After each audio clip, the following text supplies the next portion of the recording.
Welcome back. It's time now for the business day.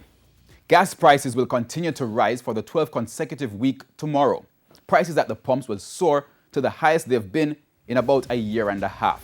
A litre of 87 and 90 gasoline will sell for $4.50 more. Automotive and ultra-low sulfur diesel, as well as kerosene and propane, will each increase by $3.06. Butane is costing $2.97 more. And Jamaica's oil refinery Petrojam has issued a statement explaining the hike in gas prices over the past few weeks.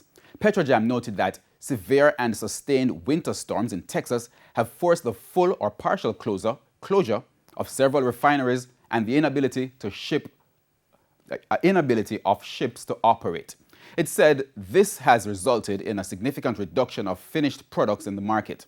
Additionally, the supply disruption has triggered an extraordinary increase of 12% in the U.S. Gulf Coast reference price per barrel, which is the main input in determining Petrojam's ex-refinery price.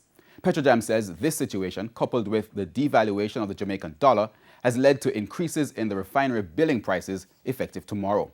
Petrojam says it continues to monitor the situation in the U.S. Gulf Coast.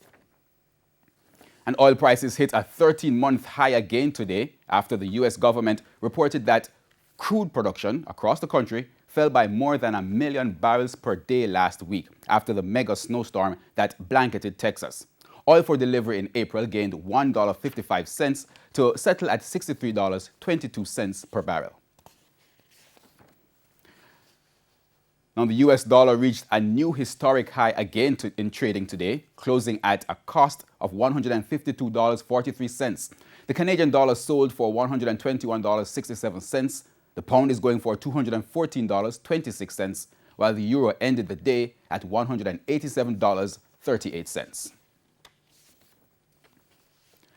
Lighting and electrical company Fosrich is delving into new types of manufacturing with hopes of capturing demand currently being filled by overseas companies. Andrew Laidley has the details. Fosrich growing exponentially with its eyes set on import substitution. The company entered the manufacturing business in 2019 with the production of PVC pipes. With at least 2 newly built warehouses and factory space added to its operations, the company is now looking to take advantage of the corporate benefits. We have gone through the process of applying for SEC certification. We are waiting. I think it won't be too long from now before we are going to be given certification so we can operate as a free zone in Hayes. Mr. Foster says the company will officially move into the newly built Malines Road location on February 28. Over in Clarendon, product diversification and job creation is being kicked into high gear. We are going to be doing the repairs of transformers. That's the first phase. And then within the next 3 to 4 months, we're going to be manufacturing PVC fittings. July, August, we should all move into the larger SDR pipes.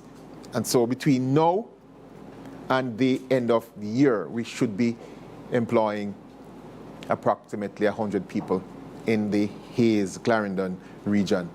The end game, to increase production capacity in the first instance, then on to import substitution. The factory can manufacture maybe about 16 to 18 million pipes, the way mix of pipes per year. This gives Fosrich a chance to approach the larger importers. We call them distributors. They import from other countries in the Caribbean and outside of the region, and they just sell into the market. So what we have done, we have partnered with them to say, let us work and manufacture for you, and so you can sell our solid pipes into the Jamaican market. Andrew Laidley, TVJ News. To the stock market now, the JSE index gained 148 points today, and the junior market index inched up 10 points.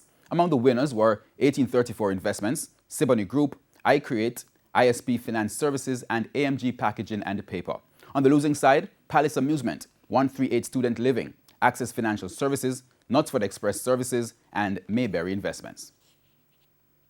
And that's the business day. News from overseas after the break.